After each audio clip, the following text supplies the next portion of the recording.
who would you say really pushed you towards becoming a marine scientist, and why? Yeah. So it's interesting because, you think about like who your role models are and like who your heroes are. And for me, I knew pretty early on that I wanted to do marine science and I wanted to do science in general, but I didn't know any scientists.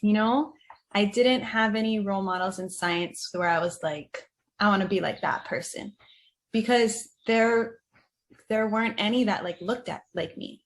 There weren't any Hawaiians in those fields that I felt like it was a realistic like goal. You know what I mean? Yeah, Um, yeah, kind of.